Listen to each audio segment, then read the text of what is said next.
Recording in progress. Welcome back into the next episode of Tribal Council Chat. As always, we are your hosts. My name is Bruce Heller. And my name is Brett Ponell. And we have a special guest host with us today. As we've said on the podcast, we love when you guys message us and contact with us. And this was one of the first people to follow our Instagram page and like our post when we launched it. So we've got our friend Mateo with us today. Yeah. So Mateo, do you want to just introduce yourself to the audience quickly? Let them know where you're from, how long you've been watching Survivor, your favorite player, that sort of thing. So my name is Mateo. I am 17 years old. I started watching really, I want to say a year and a half ago. I wasn't like a lifelong fan really, but I've been on the grind, and I've really been enjoying it. So and I would have to say that my favorite player would have to be Kelly Wentworth for sure. Same. Nice. Yeah. So yeah, thank you guys for having me on here. You know, it's I'm so excited to talk about this season. So. Oh, you're welcome. So let's start going. For the audience, this episode is going to be a second chance theme. I know that's both one of Mateo's favorite seasons as well as one of Bruce's. Yep. So let's kick it off. First of all, what's everyone's kind of first thoughts going into this podcast on the season? You want to go first? Sure. So I think one of the reasons why this season is just so good is because it involved the fans. I think that just allowed the community to just be more involved with the show, but also I felt like the players really were like working so hard for this. I mean, they do every season, but this season it definitely felt like people had something to prove, and I think that was really nice to watch. I would agree. I love that the cast was fan voted. I would like to see that come back at some point if we ever do this theme again. And I think it's like you said, we see a lot of people wanting to play well for the fans that voted them in, but we also see a lot of people that saw how they played the first time and wanted to change that up and wanted to fix stuff. And so that was kind of cool to see those growth arcs. Yeah, I can't agree more. I think I watched the season from a bit of a unique perspective compared to most of the audience, and this will come up in the final segment. But as Bruce knows, almost everybody I voted for didn't make the final cast. Yeah. But it was great to see the audience just really get that direct connection to the show and really get that sense of being part of it after what is at this point 30 seasons, and now we're going into 45. Yeah, and there's a lot of people like Kelly that, and of course there's people on the opposite end of the spectrum too, that a lot of people that really outshine their first season and really establish themselves here, like a Kelly. I mean, Jeremy was already kind of a big name after his first season, but he really took off. And there were some people that, like, after watching through everything, I'm kind of disappointed watching Second Chances. Like, Kimmy is someone who made it really far in the game, but I don't really feel like we got a ton of gameplay or entertaining content out of compared to her first season. But just overall, great depth and growth as players. I think that's a great point you make, Bruce, and I'd love to get both your takes on this. But one of I find the really interesting elements of this season is you have players like Jeremy, like Spencer, like Wentworth, who are Sierra, who are just off of their first seasons and really playing that new game at the time. And then you also have Kimmy. You have Kelly Wigglesworth playing for the first time in 30 seasons after being on the original season. And they're really learning this new game that they were both a part of so long ago. Yeah, and we see that a little bit with Ethan on Winners at War, too, because he makes the comment that the game got, I forget how he phrased it, but he talks about how much faster the game is. Yeah, and I feel like we see that with Jeff Warner here, too, as he, like, when he first arrives, he says the game's moving so fast. And yeah. Yeah, the game, and I just finished rewatching Blood versus Water a few weeks ago, and, and within the first 3 episodes, so early on, Tina makes the comment, I've played more in so many days here than I did my entire season in Australia. Yeah, well, most of the time we saw them like sitting around doing arts and crafts, playing backgammon. Yeah. Or talking And about now chocolate. yeah, exactly. And now if you're not strategizing or finding immunity idols, you're totally missing out and are going to be gone that night. Yep. Yeah. But you also can't be looking for idols too much because then it puts a target on you. Right. Yeah. No, So you lose either as way. we see from Tony a couple of seasons later. Great. And Tony announced it too. Hey, I'm gonna go look for idols. Yeah, I'm sure we'll talk about that season sometime. Also, something that's interesting to me, I've seen so much of the fan base be upset that T-Bird didn't get on. And if this many people are upset and voted for her, how did it happen that she didn't get on? Like, I'm so confused by this. I think the way I read that is there was just kind of like two elements of the fan base kind of competing against each other. Yeah. And one group who really wanted to see her there mixed with another group who probably didn't even know who she was. Yeah. And for me, I come from an interesting perspective in that because I, at that point in time, since it's pre-Paramount Plus, I watched season 1 and 2, but based on things that were going on in my family at the time, I never saw Africa Marquesas until COVID, and then picked it up again in Thailand. So it was like I even never really saw her game when I voted. I just heard how much the old school fans all really wanted her there.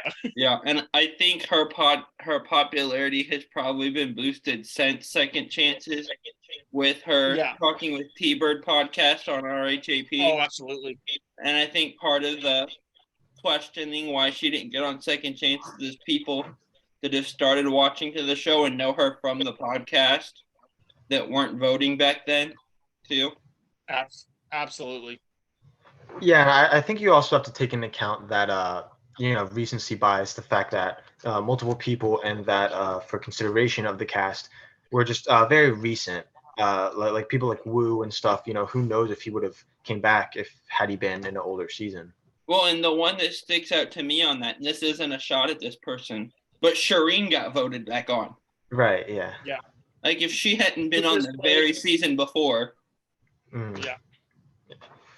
And Monica Padilla is kind of a random one. Like, I liked her okay her first season, but it's interesting when that happens, though, because like you say, with someone like Kelly, even if someone does get voted on for a recency bias, we might have not known Kelly to be such a great player based off of her first performance. Yeah, true. But coming back in this season, obviously, and I wanted to ask you guys about it, so it's probably a good segment as both of you are big fans.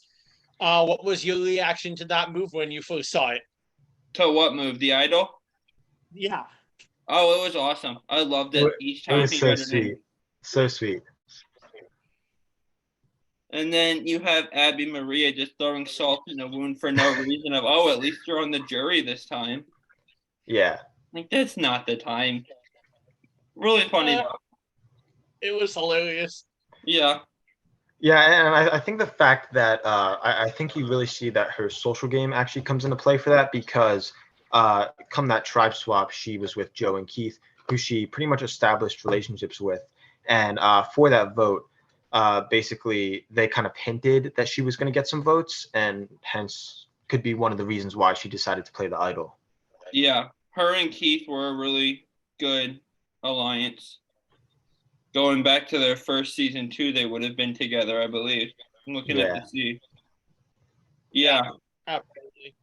So they would have been on the same starting tribe in San Juan del Sur also. Yeah. And then I guess the last big part, well, we still have a few minutes left in this segment, is we also get not only a second unanimous winner, but also a first perfect game. What's you guys' thoughts on Jeremy's win here? Oh, he was dominant. His meat shield strategy, he executed that to perfection. I mean, there's a reason it's still around to this day. Yeah, I've got to agree. I think Jeremy's win here is very, very good.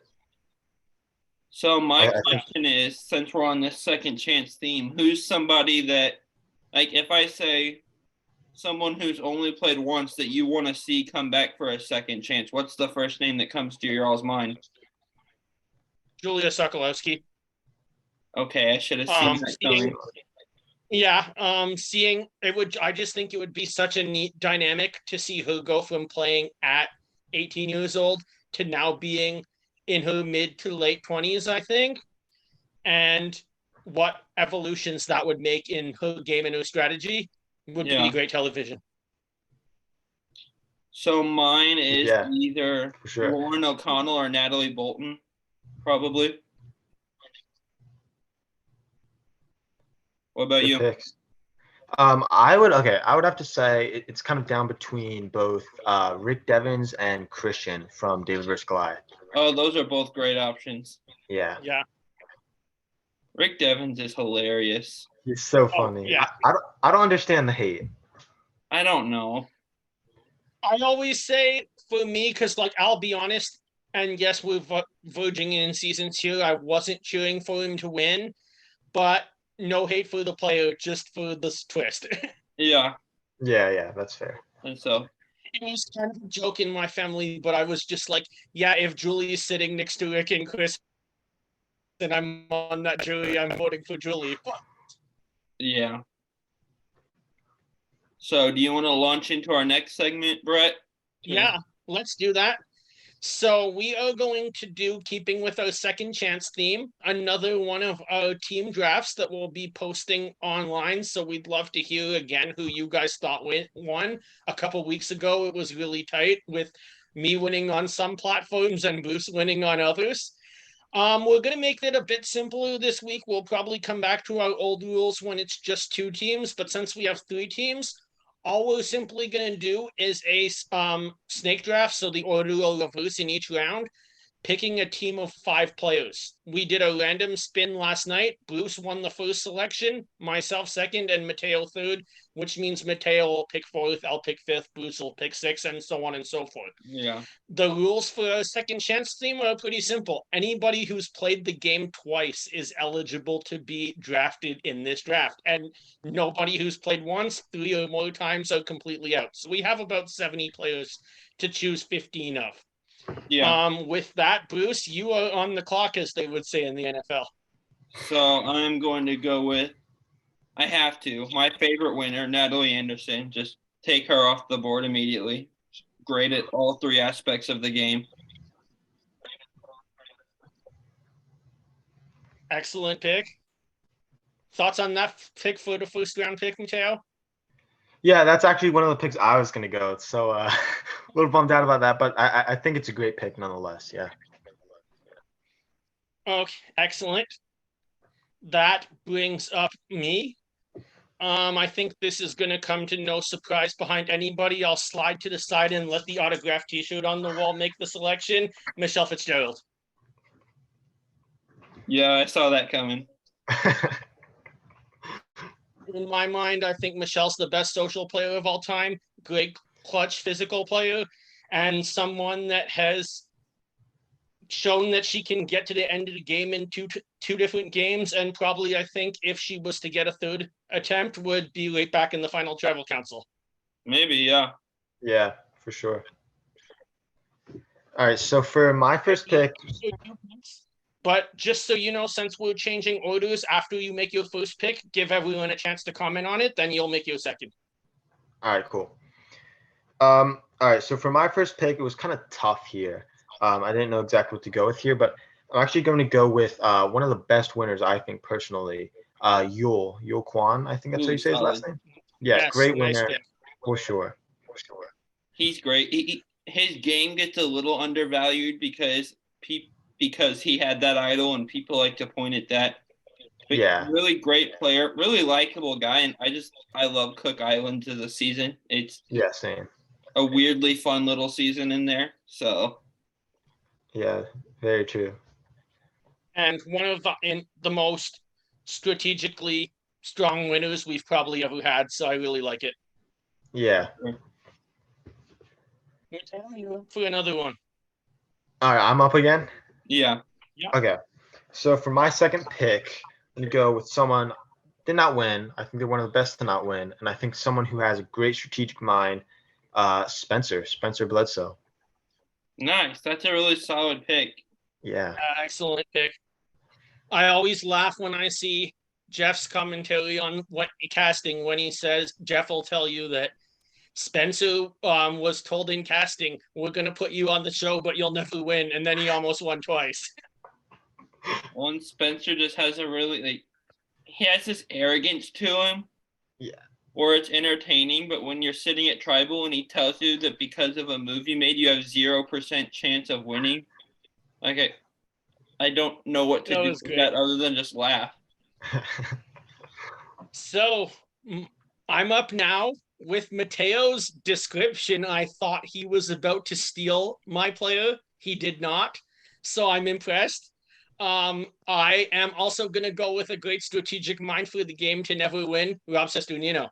Oh, I thought you were about to steal mine. Okay. Right. That's a really solid pick. Yeah. The king of Survivor podcasting, too. Yeah, I think that's just a great pick. I think you can't argue with that. It's a shame we didn't get more of him his second season. Yeah. Oh, absolutely. And so now I get to make the pick that I was afraid you were both going to steal with your descriptions and go with Stephen Fishback. Nice. Yeah, I think Steven, again, is another player that understands the strategic aspect of the game very well, and someone I was going to pick as well. Yeah. That final Tribal is hard to watch. Just seeing the it two is. of them. He deserves so much more from that season. Yeah, and then just those two just turning on each other, tearing each other apart at final Tribal is hard to watch after they've been so tight the whole time, but he was so good in Token Sheen. Yeah. And so, do I pick again, or who is it? You pick again, Bruce. Cool. This pick's not going to get stolen from me either. So, probably the sassiest Survivor player that comes to my mind, Courtney Yates. I'm going to go ahead and take that off the board. Yeah, that's a good pick. I was never really a Courtney fan, but I respect it. Yeah, I love China. So, Todd, Amanda, Courtney are such a good trio to me. Yeah. I am now, excellent pick with Courtney. I should add, definitely.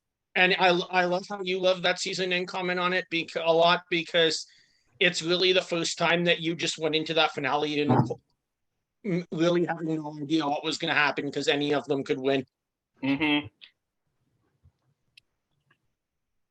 I am now going to go for a player I am surprised is not gone yet.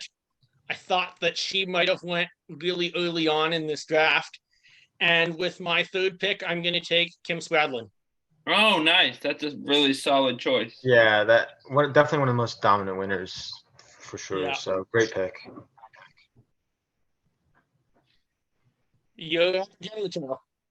Okay.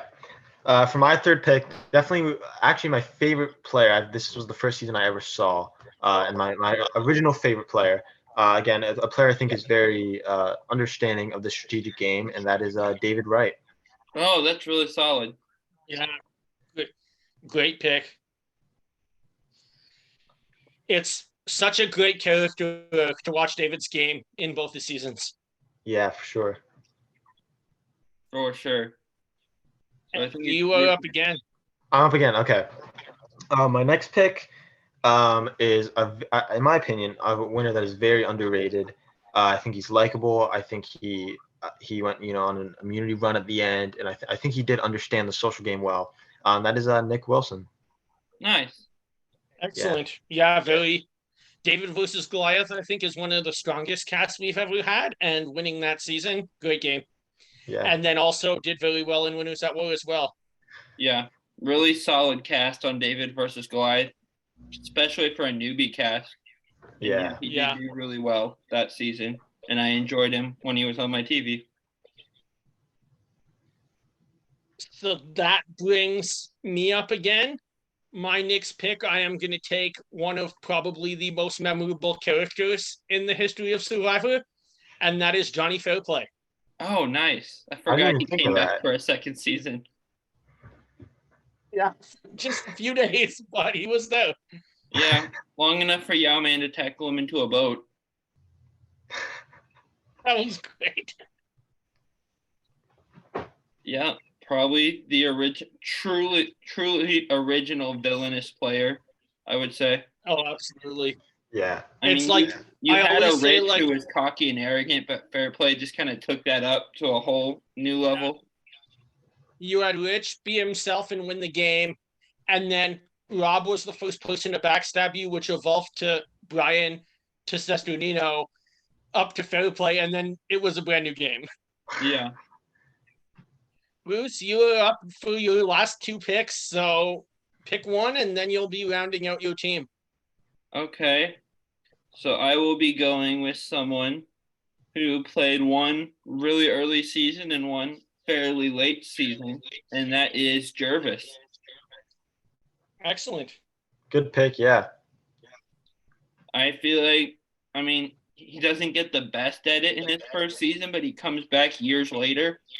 And whereas we talked about these players who have these huge gaps between seasons, most of them don't do so great the second time. Jervis and Tyson kind of ran the game together. Jervis' second season. So Yeah, good pick. I think it was definitely fun to see him come back that season and kind of go all the way to the end with Tyson. for sure. Yeah. So is it my last pick now? It's your last pick. Your team, just so you know, right now consists of Natalie Anderson, Stephen Fishback, Courtney Yates, and Jovis Peterson. Go for your last one.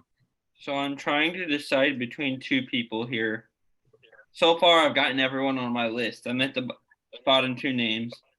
And I'll go with someone that's a bit more underrated or you don't hear about as much as the other person. And I've seen people online before call the first juror the mayor of Ponderosa.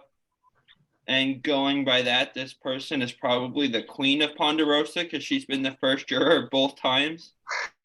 I'm going to go with Haley Ford. Very nice.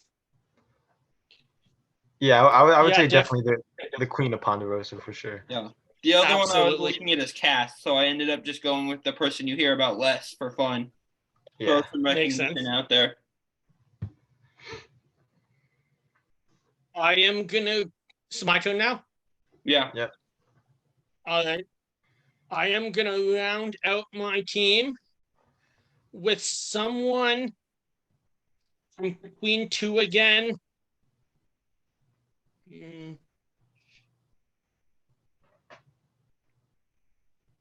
Let's round out my team with someone who I thought had a good chance to win going into the finale, but didn't quite pull it off on day 39, and then had a great game before being blindsided in her second season, Danielle DiLorenzo. Oh, yeah. She was killing it in Heroes versus Villains. Yeah, that's pretty solid pick. Until she sat there at tribal council and said, "Oh, I'm way closer to Parvati than you think," to someone who thought he was her top ally and kind of sank herself. Well, that person's been delusional in every game, so. Yeah. True. Finally, Mateo, you get to round out this draft before we go into our final segment. All right, cool. So for my final player, I have a lot of strategic players so far. So I kind of want to throw in like a more fun pick and a bit of a firecracker. So I'm going to go with Abby Maria. Oh, that's a fun one. Yeah. Nice. Yeah. Definitely one of the most fun players to watch on both their seasons. And despite being such a firecracker on television, she's so nice in real life too. I've heard people say that and gotten text with her a little bit. Yeah, that's what I've heard as well. So just to round that out for everybody listening, Bruce's team consists of Natalie Anderson, Stephen Fishback, Courtney Yates, Jovis Peterson, and Haley Ford. Mateo's team consists of Yul Kwan, Spencer Bledsoe, David Wright, Nick Wilson, and Abby Maria Gomes. My team consists of Michelle Fitzgerald, Rob Sesternino, Kim Spradlin, Johnny Fairplay, and Danielle DiLorenzo. Can't wait to see your votes on who won this. Vote for my team. That brings us to our final segment of the night, which is our Ally Blindside First Boot. I trust that you all have 3 players Mateo, I'll let you go first as our guest, and you have a choice. You can either give your 3 players to Bruce or to myself. It's totally your call. Okay, so I don't give it to both. I give it to one. Yeah, well, I'll give it to one person. So that way Okay. we have like 3 posts that we can make online. But Okay. each of us will kind of interact about with after the picks. So it doesn't Yeah, really so matter. we'll both give our answers basically. So you just have to worry about saying the names. Yeah. Okay. That's a good All point, right. Bruce. So the 3 players that I picked were actually 2 players were on my draft team. One which I wanted did not make it, but 3 strategic players that I think understand the game well and are kind of similar in a sense. And those 3 players are Steven Fishback, David Wright, and Spencer Bledsoe. Interesting. Yeah. So I kind of want to align with Steven because I've seen it work to align with him to the end. And then you do a better job being social and building relationships, and JT wins. But also, that did happen. So I feel like he might have learned from that and be on to that plan and be more social. Spencer, I feel like if I put him on the jury, he's somebody that would really respect the move and not be a bitter juror. So that's kind of where my answers are leaning right now. I think for me, I'm going to agree with Bruce. I do think Spencer would respect the game as a juror, and that's why I'm going to put him on the jury. You're completely right. I would ally with Steven. I think Steven and I, especially in his Cambodia game, would approach the game the same way. And that is good if we have the same mindset of targeting the same archetypes and within our competition. And finally, I am going to first boot David because, I mean, if you blindside a guy named Brett, I'm in trouble. Yeah. So that's funny. That's kind of like my first booting Dr. Sean because he votes alphabetically and my name starts with a B. Okay, Bruce, do you want to go or do you want me to go next? I'll go. And I've got 3 people that are kind of polarizing amongst the fan base. And I've got none of the 3 of them are on my draft team. One of them I almost took but went in a different direction. So I've got Cass McKeon, Fair Play, and Abby Maria. Nice. I think for me, I am going to ally with Abby. I definitely think she was misunderstood in the show and could go very far in the Royal Alliance. Yeah. That understands her, especially amongst someone like myself who would love the opportunity to interact with someone out there and learn a lot about her background. And that would, I'd love to visit Brazil. So I'm sure we'd have some good travel conversations. I am going to blindside Johnny Fairplay. I think his kind of the same as Spencer. I think Fairplay would respect the game. I mean, he voted for Sandra, even though they clearly had a rivalry on the jury. And then I am going to blindside Cass because I think that she may be one of the most chaotic players that we've seen in quite a while and unpredictable. So You mean first boot? she has to be first boot. Yeah, sorry, I said that wrong. First boot Cass. Mateo?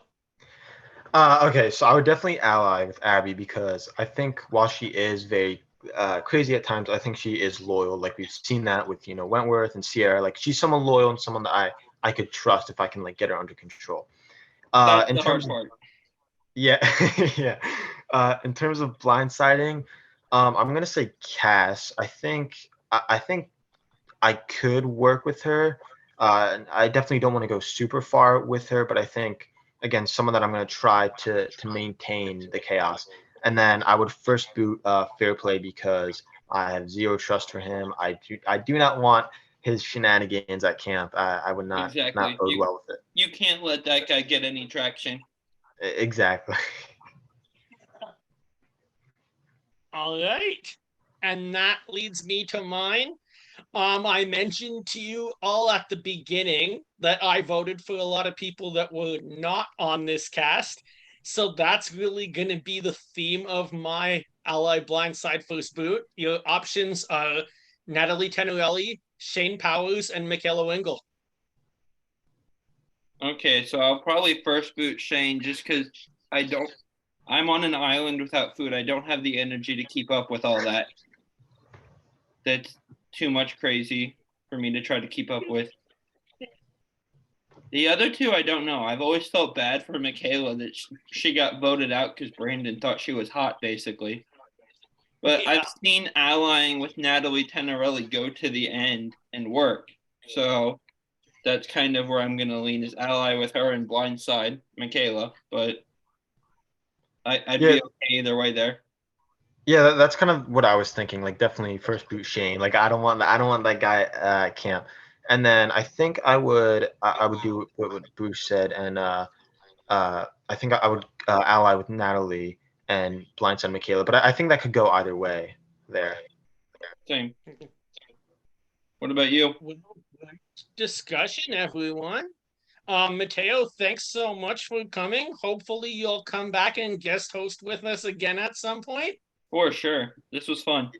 Yeah, it was awesome. I mean, thanks guys for having me on here. Like, I really love talking about this, especially this season. And I'm so down to talk about another season as well. So we'll have to do that sometime. We'll definitely have you back. And with that, this has been episode 5 of Tribal Council Chat. Everyone get your torches and head back to camp. Bye, guys.